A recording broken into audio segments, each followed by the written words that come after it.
नमस्कार साथियों, आप सभी का स्वागत है हमारे इस न्यूज चैनल में। दर्शकों, अभी हम खड़े हैं सतलोक आश्रम धनाना में और यहाँ पर देखिए हमारे पीछे कितनी सारी यहाँ पर जो भीड़ है वो एकत्रित है। और ये जो भीड़ है कुछ इसमें से जो है संत रामपाल जी महाराज जी के शिष्य हैं और कुछ जो है जगत के लोग हैं जो संत रामपाल जी महाराज जी के शिष्य नहीं हैं। तो यहाँ पर इन दोनों पक्षों के बीच में जो है यहाँ पर आध्यात्मिक ज्ञान चर्चा शुरू होने वाली है, तो आप इस वीडियो को जरूर पूरा देखें। तो सबसे पहले हम शुरुआत करते हैं जो संत रामपाल जी महाराज जी के शिष्य नहीं है। नमस्कार जी, क्या नाम है आपका? नमस्कार, अमर सिंह लोधी।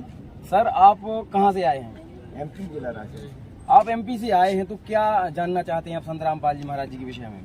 देखिए, पहले तो मैं ये बता दूं, हम लोगों ने ये हमारे राम जन्मभूमि पर संत रामपाल जी महाराज ने विशाल भंडारा रखा था 1 महीने का। तो हम लोगों ने और बहुत से मतलब हमारे जो हिंदू समाज के जो हैं अनुयायी और जो भी दर्शक हैं, तो राम जन्मभूमि पर गए थे। तो वहाँ पर भंडारा विशेष प्रकार से मतलब विशेष क्या, हम भी उसका वर्णन नहीं कर सकते, इतना अच्छा भंडारा किया था। तो यहाँ पर ये धनाना धाम में हमने सोचा कि यहाँ भी मतलब जब वहाँ भंडारा हो रहा था, यहाँ का भंडारा भी हम देखें।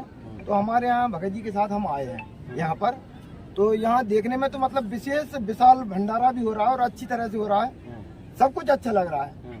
लेकिन हमारा कुछ एक बात समझ में नहीं आती कि ना तो यहाँ पर जैसे अभी हमारे नवदुर्गा चल रहा है, यहाँ पर न कहीं दुर्गा जी की फोटो दिख रही, न कहीं कोई उनकी आवाहन या कोई विसर्जन या कोई किसी प्रकार की पूजन हवन कुछ भी नहीं दिख रहा। तो हम ये पूछना चाहते हैं, क्या ये हमारे संत रामपाल जी महाराज आप लोग जो उनसे जुड़े हुए हैं, तो क्या ये देवी जी को मतलब नहीं मानते क्या? इसके बारे में बताएंगे कोई? जी, तो देखिए अभी यहाँ पर सर ने एक बहुत बड़ी बात कही है कि संत रामपाल जी महाराज क्या दुर्गा जी की भक्ति छुड़वाते हैं, तो क्या है मतलब इस बारे में बताइए आप सबसे पहले। लेकिन आप परिचय दीजिए पहले आप। मेरा नाम हेमंत दास है, मैं एमपी का रहने वाला हूँ। और जो भाई ने बात कही है कि आपके संत रामपाल जी महाराज जी हैं, यहाँ पर दुर्गा का कोई यहाँ पर ना तो चित्र दिखाई दिया है, ना यहाँ पर कोई उनका हवन होते नजर आ रहा है, ना कोई यहाँ पर मतलब जो जैसे प्रतिमाएं होती हैं उनकी पूजाएं होती हैं और पाठ प्रकाश चलते हैं उनके, मतलब कोई भी नजर नहीं आ रहा है उनका। कहने का मतलब तो क्या देवी जी को छुड़वा दिया है क्या संत रामपाल जी महाराज जी? तो मैं भाई से बताना चाहता हूँ कि संत रामपाल जी महाराज जी ने देवी को छुड़वाया नहीं है, लेकिन जो जितने भी आपके धर्मगुरु हैं, जितने भी संसार में धर्मगुरु हैं, सब देवी जी की उल्टी साधना करवा रहे हैं, जो अपने शास्त्रों में वर्णित नहीं है वो करवा रहे हैं। जबकि संत रामपाल जी महाराज जी देवी जी का मूल मंत्र जो है जिससे मोक्ष होगा, वो मूल मंत्र संत रामपाल जी महाराज जी देते हैं अपने भक्तों को। संत रामपाल जी महाराज जी अकेली देवी नहीं, जितने भी अपने देवी देवता हैं सभी का आवाहन करते हैं, सभी का सत्कार करते हैं। जो असुर कन्या रमणी होती है उसमें सभी का सत्कार करते हैं। और जितने भी जैसे अपने जो 3 देवता हैं ब्रह्मा विष्णु महेश, इनका पहले तो संत रामपाल जी महाराज जी इन्हीं के मंत्र देते हैं, दुर्गा गणेश इन्हीं के मंत्र दे करके, और फिर हमको अपने जो अपने अंदर कमल है उनसे बरी करेंगे, जब तो हम यहाँ से निकलेंगे, जब तो हमारा मोक्ष होगा। तो संत रामपाल जी महाराज जी का उद्देश्य केवल दिखावा नहीं है, जैसे जितने आपके धर्मगुरु हैं वे केवल दिखावा पाखंडवाद फैला रहे हैं, जबकि संत रामपाल जी महाराज जी केवल मोक्ष मार्ग चला रहे हैं। उनका उद्देश्य केवल मोक्ष कराना है। जब यहाँ पर हम फंसे हुए हैं, जे हमारा काल लोक है, यहाँ पर जन्म मृत्यु का सबको रोग लगा हुआ है, इससे मुक्ति पाने के लिए संत रामपाल जी महाराज जी ने यह मिशन चलाया है। और उनने जो अपने सभी सदग्रंथों में जो भक्ति विधि है उसको खंगाल करके बिल्कुल अध्याय श्लोक नंबर सभी प्रमाणित करके हमारे सामने रखे हैं और हमको सही भक्ति विधि बताई है। और जो भक्ति विधि दुर्गा की है उसको हम लोग सभी करते हैं। क्योंकि आप कह रहे हैं आप दुर्गा की कितनी साधना करते हैं, आप दुर्गा का कितनी बार नाम लेते हैं दिन में? हम लोग पर डे 108 बार दुर्गा का नाम लेते हैं, सुबह 108 बार, शाम को पर डे लेते हैं सभी, और अब सभी देवताओं के लेते हैं। उनके जो मूल मंत्र है उनका जाप करते हैं। लेकिन सर इन्होंने जो कहा है कि यहाँ पर दुर्गा जी की फोटो क्यों नहीं है? देखिए, दुर्गा जी की फोटो, देखो फोटो होती है केवल क्या है, याद दिलाने वाली चीज। हमारे गुरुजी जो मंत्र देते हैं उन मंत्रों के कार्ड में हमारे सभी देवताओं की फोटो रहती है, याद दिलाना होता है। जब उनका सुमरन कर रहे हैं वैसे दिखा करके चित्र लगा देंगे तो उससे क्या होगा? या मूर्ति बना दें, उसमें हम जल चढ़ाने लगे या फूल चढ़ाने लगे या कुछ भी चढ़ाने लगे, उससे लाभ थोड़ी होगा। लाभ होगा क्योंकि हमारे शास्त्रों में इसको मना किया है। जैसे रामायण में स्पष्ट लिखा हुआ है कि रामायण में लिखा है, कलियुग योग न यज्ञ न ज्ञाना, एक आधार नाम गुण गाना। कलयुग के अंदर कोई पाखंड करने की जरूरत है ही नहीं, स्पष्ट कह रही है। नवदा भक्ति में कहा है, कलियुग योग न यज्ञ न ज्ञाना, एक आधार नाम गुण गाना। उनका नाम जाप करना है, हम उनका सबका नाम जाप करते हैं और जिससे हमारा कल्याण होगा।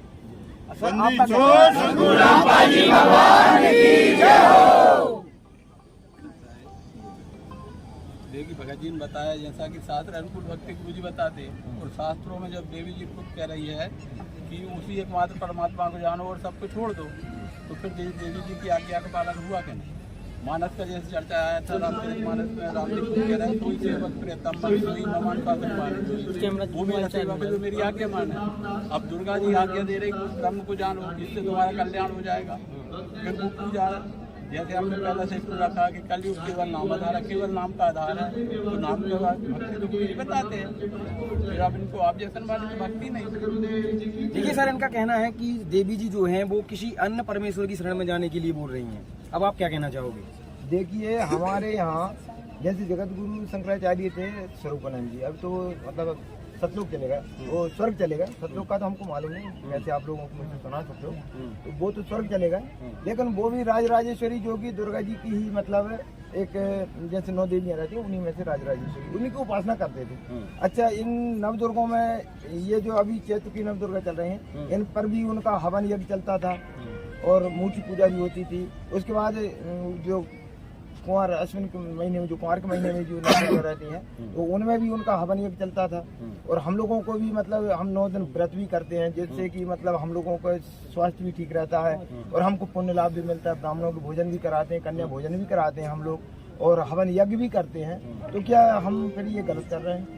देखिए सर, इनका कहना है कि जो ये नवदुर्गा में ये जो लोग जो है व्रत भी करते हैं, काफी सारी साधनाएं करते हैं, तो क्या वो गलत है सर? देखिए, पहले भाई ने कहा है कि हम व्रत करते हैं। व्रत करने के लिए तो अपनी गीता जी में स्पष्ट मना किया है। अपनी गीता जी जो हिंदू धर्म की, सनातन धर्म की मुख्य अपना ग्रंथ है गीता, तो गीता जी में स्पष्ट मना किया है। कहाँ मना किया है? गीता जी के श्लोक में लिखा हुआ है कि ना तो ज्यादा खाने वाले की भक्ति है, ना कम खाने वाले की है।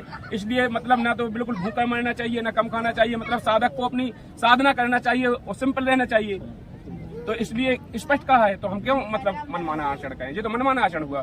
देखो, व्रत करना या मतलब हवन आदि करना, ये हवन क्या होता है? हवन तो गुरुजी ने हमारे भी कराते हैं, हमारे यहाँ भी तो हवन होता है। हवन का मतलब ये थोड़ी है कि हम अगर लकड़ियों पे ही घी डाल दें तो हवन हो गया। हवन यज्ञ जैसे हमारे गुरुजी ज्योति जलाकर हवन यज्ञ कराते हैं, हमारे यहाँ हो रहा है। आप जा सकते हैं, आश्रम में देख सकते हैं, हमारे यहाँ तो क्विंटलों घी का हवन यज्ञ होता है, तो हवन यज्ञ करते हैं। ज्योति यज्ञ का कहीं प्रमाण है क्या, आप बता सकते हैं कहीं प्रमाण? हाँ जी, हाँ, अपने सभी सदग्रंथों में ज्योति यज्ञ का प्रमाण है। जैसे श्रीमद् भगवत जी की गीता में और देवी पुराण में, चारों वेदों में, सभी में प्रमाण है कि हवन यज्ञ करना चाहिए ज्योति के द्वारा। अब हम ज्योति के द्वारा करते हैं, जो शास्त्र में बताया, आप लोग करते हैं लकड़ियों में हवन कर देते हैं, तो उससे कोई लाभ नहीं होता है। मनमाना आचरण करने से लाभ नहीं होगा। श्रीमद् भगवत देवी गीता जी में लिखा है कि जो अध्याय 16 के श्लोक नंबर 23 में कहा है कि जो शास्त्र विधि को त्याग कर अपनी इच्छा से मनमाना आचरण करता है, ना तो उनका मोक्ष होता है, न गति होती है, न किसी प्रकार का सुख होता है। वो अध्याय 16 के श्लोक नंबर 24 में कहा है, इसलिए अर्जुन तेरे लिए कर्तव्य व कर्तव्य शास्त्र ही प्रमाण है। शास्त्र के आधार से तू भक्ति करेगा तो तेरा कल्याण होगा, नहीं नहीं होगा। तो हम शास्त्रों के आधार चलेंगे कि नहीं चलेंगे? तो हम शास्त्रों के आधार से भक्ति करते हैं। सर, आपका क्या कहना है व्रत को लेकर? देखिए भाई साहब, ये भाई लोग यदि परमात्मा के मार्ग को मानते हैं, शास्त्र अनुकूल भक्ति करना जानते हैं, तो फिर विधान है सारे। जैसे इन्होंने व्रत का कहा, गरुड़ पुराण के 16वें अध्याय के 98वां श्लोक है, उसमें लिखा, ताव तपो व्रतम तीर्थम जप होम अर्चनादिकम वेद शास्त्र आगम करता था, आप तत्ना विदते। मतलब ये सब चीजें तब तक है जब तक जीत को तत्व का ज्ञान नहीं है, और ज्ञान होने के बाद में ये नहीं है। गीता अध्याय 9 श्लोक 23 में कहा, यद्यपि श्रद्धा से पूजो सकाम अन्य देवताओं को पूजते हैं, वे भी मुझको ही पूजते हैं, किंतु उनका वह पूजन अविधि पूर्वक अर्थात अज्ञान पूर्वक है।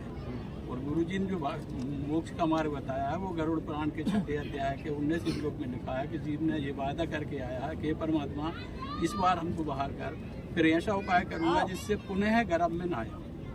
वो मोक्ष का मार्ग गुरुजी बता रहा है। उसको देखने में ये मार्ग में तो पूरी बाधा आ रही, जैसे जो नर प्रतिमा को दिखावे योनि संकट फिर करे बार बार आना मूर्ति पूजा। तो देखिए सर, यहाँ पर इन्होंने काफी सारे प्रमाण दिए हैं आपकी भक्ति साधना को लेकर, कि ऐसी जो भक्ति साधना आप लोग करते हैं उसका शास्त्रों में कहीं कोई प्रमाण ही नहीं है। सर देखिए क्या है, हम लोग हमारे जो धर्म गुरु हैं, ब्राह्मण देवता हैं, हम उनको पूजते चले आ रहे हैं, और वो जो हमारे लिए भक्ति विधि बताते हैं वो इसके अनुसार करते हैं। लेकिन भाई साहब ने अभी तक जो बताया है, तो हमने अभी तक ना तो ये वेद पढ़े, ना अभी तक कई मतलब हमने उसमें खोज की।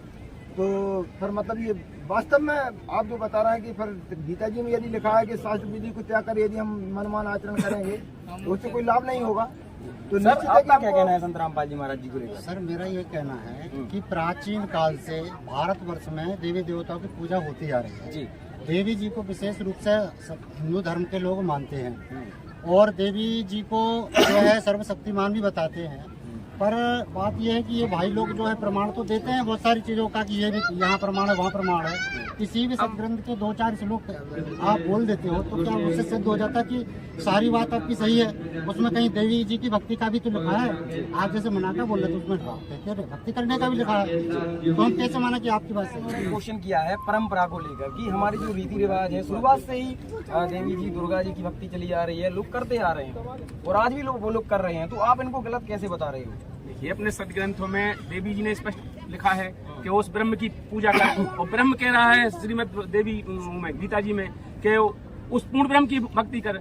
अध्याय 15 के श्लोक नंबर 16-17 में स्पष्ट क्या है कि ब्रह्म परब्रह्म पूर्ण ब्रह्म तीन पुरुष उत्तम पुरुष तू अन्य परमात्मा की उदाहरण, उस परमात्मा तो कोई और है। तो मतलब वो स्पष्ट कह रहा है कि वो और कोई है परमात्मा। तो मतलब देवी ब्रह्म की कह रही है, ब्रह्म तक की भक्ति की साधना बता रही है, जहां तक कि उसे पता है वो बता रही है। इसके बाद ब्रह्म को पता है कि मैं भी उसी की शरण हूँ, वो स्पष्ट कह रहा है ब्रह्म कि मैं उसी की शरण में हूँ, उस परमात्मा की भक्ति मैं भी करता हूँ। तो वो क्यों पूर्ण परमात्मा की भक्ति करना चाहिए कि हमें देवी जी की भक्ति करना चाहिए? आपका परंपरा को लेकर क्या कहना है? देखिए परंपराएं तो ये सब लोक वेद है, ये तो सब हमारे जो धर्मगुरु थे इनने अपनी रोजी रोटी के लिए ये परंपराएं बना रखी हैं और हम सभी जीवों को फंसा रखा है। क्योंकि जितने भी धर्मगुरु हैं ये अपनी रोजी रोटी चला रहे हैं। इनका मूल उद्देश्य है ना मोक्ष से किसी से मतलब नहीं है, ना किसी के दुख से मतलब है, ना किसी का कल्याण कराने से मतलब है। इन्हें अपनी रोजी रोटी से मतलब है। इन धर्मगुरुओं ने हमको फंसा रखा है इस परंपरा के चक्कर में। वो कहते हैं परंपराएं नहीं टूटेंगी। क्यों? परंपरा तो पहले ये भी थी कि हमारे कोई पुरखा पढ़ते लिखते नहीं थे, कोई पूर्वजन पढ़ते नहीं थे, केवल ब्राह्मण पढ़ता था और अन्य जाति नहीं पढ़ती थी।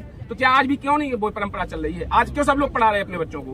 परंपरा क्यों तोड़ दी आप लोगों ने? उसी परंपरा पे आओ ना, अगर परंपरा पे बात आती है तो देखिए पहले हमारे अनपढ़ लोग थे, उनको पता नहीं था। ब्राह्मण वर्ग ने हमको गुमराह किया है, हमारे धर्मगुरुओं ने पाखंडियों ने हमको भक्ति मार्ग से दूर किया है। आज हम पढ़ लिख गए हैं, तो हमको पता लगा है कि भक्ति क्या है, भक्ति कैसे करना चाहिए। देखिए भक्ति तो वो है जो शास्त्र के आधार से चले। जैसे शास्त्र के आधार से जो चले, जैसे अभी मैंने बताया था ना कि भक्ति के लिए तो नाम आधार है। कलयुग केवल नाम आधार है, समय समय न उतने पारा। भक्ति का आधार ही नाम है ना, राम नाम का सुमन। यार राम नाम ऐसे कैसे मनमाने आचरण हो जाएगा? फिर गीता के अध्याय 16 का हमने जो 23 बोला था, फिर मनमाने आचरण हो जाएगा। मनमाने आचरण से थोड़ी हम जाप करेंगे। जो हमारे गीता में गीता अध्याय 17 के श्लोक नंबर 23 में कहा है ओम तत्सत इति निर्देश, उस परमात्मा के लिए 3 प्रकार की भक्ति विधि होगी और जो 3 प्रकार की बताने वाला साधक होगा वो बताएगा, उसका अधिकारी होगा, उससे लाभ होगा। उसी ओम तत्सत थोड़ी है। ओम तो ओम है लेकिन तत्व सत दो ही संकेतक हैं। वो तत्वदर्शी संत बताएगा। उस तत्वदर्शी संत के बारे में गीता जी में कहा है। अच्छा, आपके अनुसार भक्ति किसकी करनी चाहिए? भक्ति पूर्ण परमात्मा की करनी चाहिए। और सदगुरु के ये लोग पूर्ण परमात्मा को मानते हैं। अरे ये तो कौन कौन परमात्मा है? सब पूछो पूर्ण परमात्मा कौन है, बताएं पे पूर्ण परमात्मा कौन है? देवी जी को मानते हैं। अरे तो फिर ब्रह्मा विष्णु महेश को मानते हैं। पूर्ण परमात्मा कौन है? मैं यही तो कह रहा हूँ, पूर्ण परमात्मा कौन है? देवी जी है, ब्रह्मा जी है, विष्णु जी है, दुर्गा जी है, गणेश जी है। कौन है पूर्ण परमात्मा? इनसे पूछिए, बताइए सर।